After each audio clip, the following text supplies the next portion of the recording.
staying in a job through the hard times. In previous generations, it was almost like you had no choice. You would find your way through no matter what. In this generation, with the advance of job boards, recruiters, there's a whole wide array of networks that if someone was frustrated in a role, all they need to do is to reach out to that and get away from that difficulty and into something new. Hi, everyone. Welcome to Heart Inspired, the show dedicated to highlighting individuals in their pursuit of authentic leadership. We peel back the layers to uncover the roadblocks we all face, explore the actions we can take, and how to persevere towards the best version of ourselves. It is my hope that you'll be inspired by their story and gain some insights to help you in your own journey. We live in a time when 5 generations work side by side, each with different experiences and ways of communicating. Whether it's within corporate America, sports, or the arts, all age groups are looking for authentic, inspiring leaders. We need leaders to model compassion, empathy, and patience in the workplace. In this series, I sat down with amazing leaders who shared their insight on what has worked for them and what is needed today. Join us to discover how necessary, effective communication and leadership skills help all generations succeed. My next guest, Jordan Wilshire, is a coach based in the UK and specifically working with millennials. I was mostly interested to find out how different we are from the United States to other parts of the world when it comes to the Great Resignation, quiet quitting, and how leaders are encouraging and inspiring the millennials. In this next episode, you're going to hear how he has developed an ebook, what he does to build a roadmap to walk his clients through a better path for themselves. Please welcome my guest, Jordan Wilshire. Hi, how are you? Hey, I'm good, Michelle. Thank you for having me. Yeah, Jordan, it's nice to see you here today, and thank you for joining us. So we're talking about leadership in different levels, specifically different generations. And I know you have a specific focus, but before we talk and dive into that, let's start with you and your journey. I'm a high performance career coach. If I take the journey back towards where I started from, it came from a blend of teaching and coaching experiences, mainly within the sport industry to start with. I think a lot of people in the UK where I'm from kind of have that in terms of growing up through sport.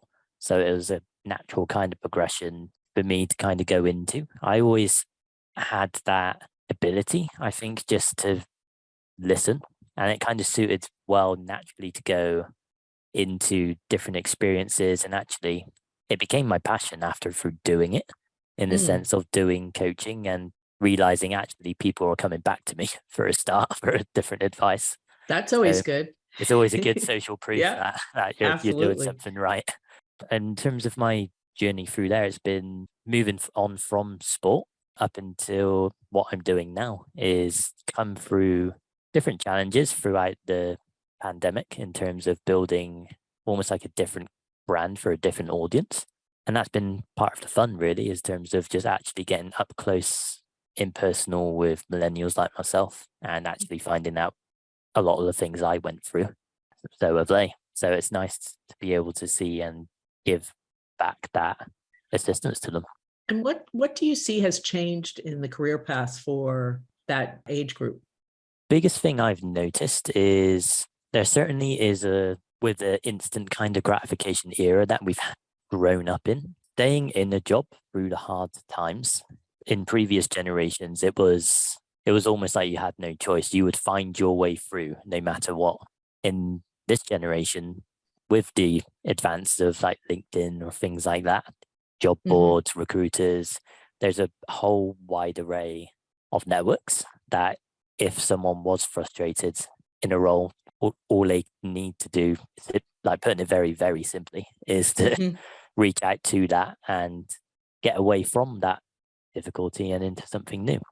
And it's interesting, definitely in the clients that I've had, and in the sense that the early introductions into those conversations, it definitely has been part of a coaching challenge to try and build in that resilience that actually you do need to think about how you react in these difficult situations and how it can actually be great for your career.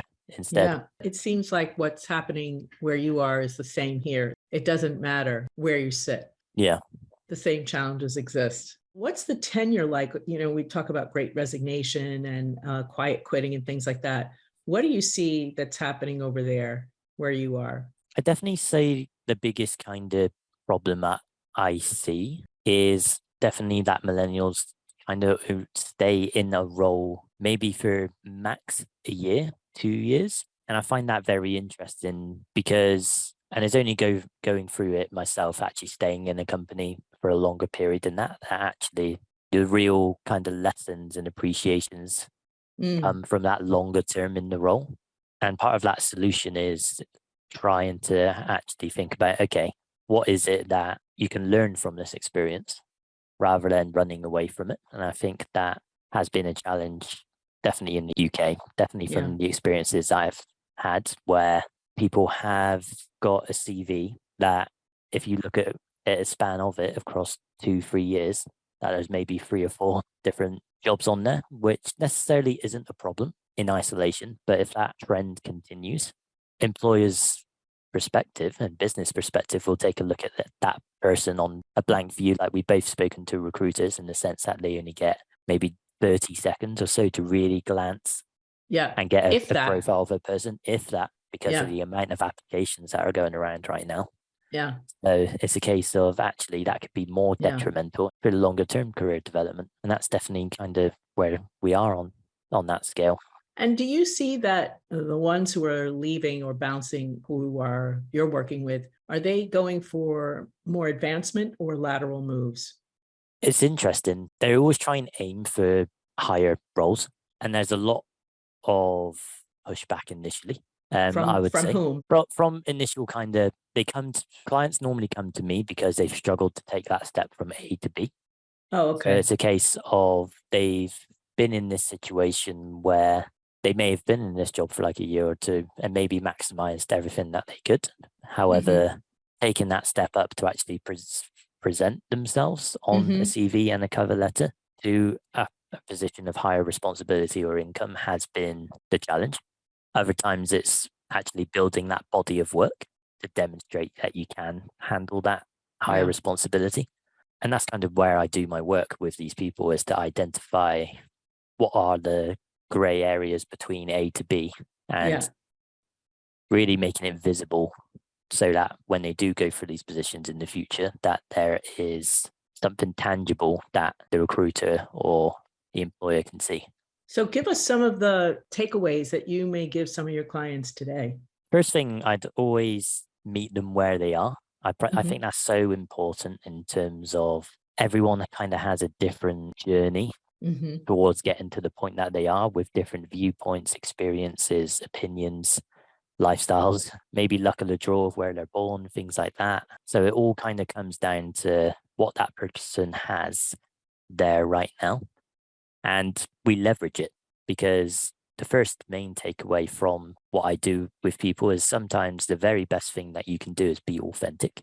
When people do come to me, they come in this position where they're actually quite afraid of taking that step to be authentic because of a risk of failure or a perceived fear of failure, Mm. being compared to others, things like that. And it's very interesting in terms of, I guess, the solution to that is to reframe that. And that's what I do in that first takeaway is actually we go back through your experiences and say, okay, what are the successes here? What have you managed to accomplish in this journey? And Right. we just build the confidence in that. Yeah, that's a great confidence exercise, Yeah. because they forget how much they have done. And when you ask them to put some numbers, percentages, or dollar signs around that, it's like, Yeah. oh yeah, I did that. And oh yeah. That's mainly where I start with each person because Mm-hmm. I think it's very important to make it very, very personalized because that authenticness will then come out in the second takeaway I give. And the second takeaway is that we then actually put that into a personalized blueprint that they can create for their context. So it becomes something tangible. An example of that could be that they have a proposal for a business that they've identified gaps in the business structure or things that they just like to see improve.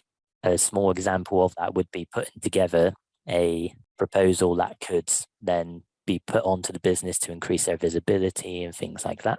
Are you asking them to do that so that they can, because I've done that similar, is kind of pretend, but sometimes you're even asked.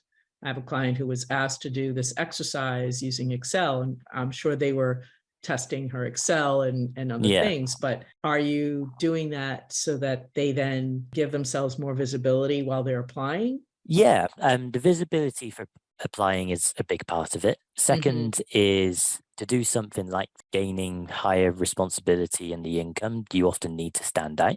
And I think the actual doing part of the exercise is the main beneficiary of that, in the sense that they actually go ahead and contribute to and create something that, even if it doesn't get accepted, it's a confidence booster to say, hey, I've taken my shot.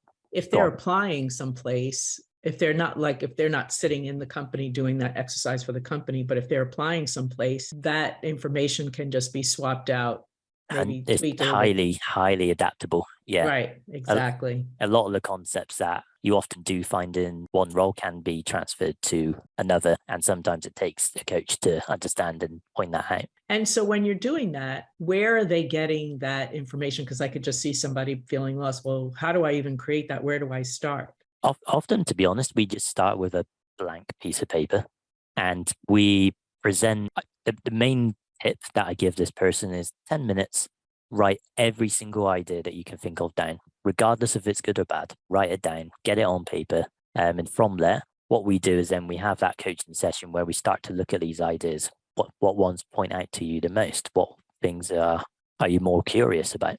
And that's specific to the company or specific to them? Mirroring both. Okay. Because that's an important part of it, like of developing that usefulness and resourcefulness to have the benefit for that company.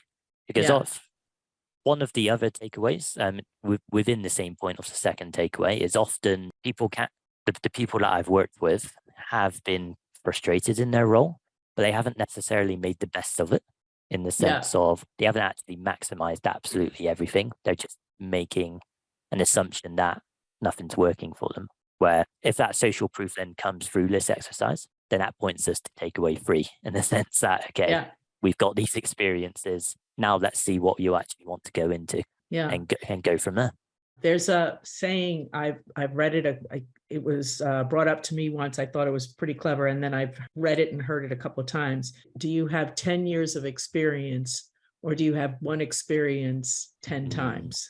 Yeah, it's very interesting in that people can have that almost angst to try that something new, in the sense that, but it is that something new, that discomfort that is actually going to take you to point B, which is what you want, of the higher responsibility and income. Yeah, that's where we come in, I guess.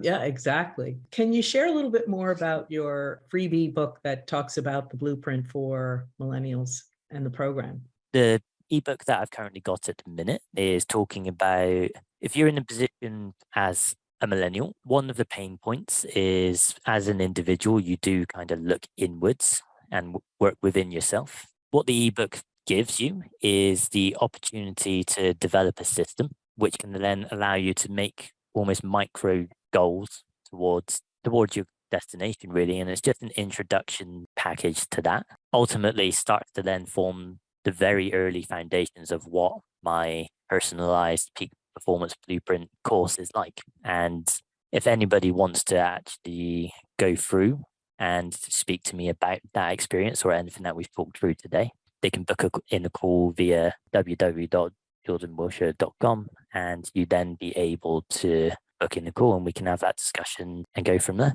Great. And we'll have that in the show notes as well. So let me ask you something. How long, if somebody were to contact you, how long is your program for?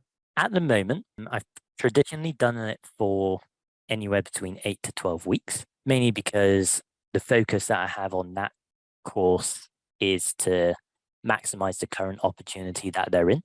Yeah.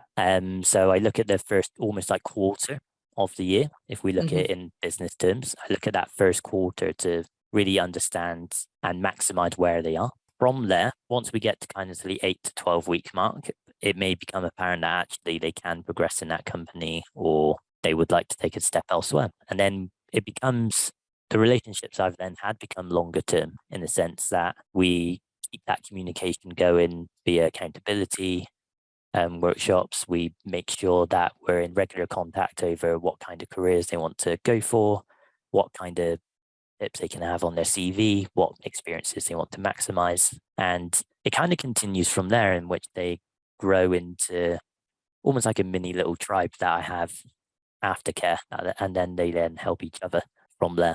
Oh, so you have it as a group effort. Yeah, I do have that as we go forwards. Yeah. And Yeah. that's a case of we then have that little community to almost keep each other inspired through it. And it's something that I want to build as I continue to build the business up, is that aftercare after a course. That's so important, because sometimes, I had somebody who may feel like, did they make the right decision, or are they making the right decision? And so how do you navigate through that moving forward? So that's a very, very good point. When you speak to, or when you have clients and you're securing them, are they just in the UK, or are you doing anything where people are looking for outside of the UK? Right now, I'm very open in the sense that I've had a mix of UK clients and New Zealand and Australia clients, mainly because at the moment I'm based in the UK, so it's a case of often the hours kind of fit quite well within those two remits as well as the US. So it's mainly from those three areas. No language barrier, obviously. Do you speak more than one language? I'd love to one day, but right now I don't. That will be another course, right? Yeah, absolutely. You're always learning. With that, how does visas and work permits and visas come up? Does that come up for you as well? Yeah, mainly in the UK market is probably where I've had that the most in terms of people wanting to work in the UK. So it depends on the type of visa that they have, because some may only have it for like a year, or it may only be allowed to be working certain hours, certain types of jobs as well. So that's definitely at the initial stage. We talk about that and we build from there. Well, this was very insightful. Thank you so much for joining us today. I'll make sure that your contact information and about your blueprint and everything else will be in the show notes. And then your guests or your clients, prospects will be able to find you. Absolutely. If anybody wants to get in touch or have an opportunity to have a talk, then click in the show notes. I'll be able to have spots open for you. Please get in touch if you're interested. Thanks again for joining the show, and we will be in touch soon. Thank you very much. Thank you for listening. We'll be back soon with a brand new episode of the Heart Inspired podcast. Until then, I'm your host, Michelle Delgado. And don't forget to lean in, be heard, be inspired. This podcast was created by Heart Metrics Consulting, editing and co-produced by David Castle Productions, and co-distributed by Business Travel 360. For more information about Heart Metrics Consulting, visit us at heartmetrics.com.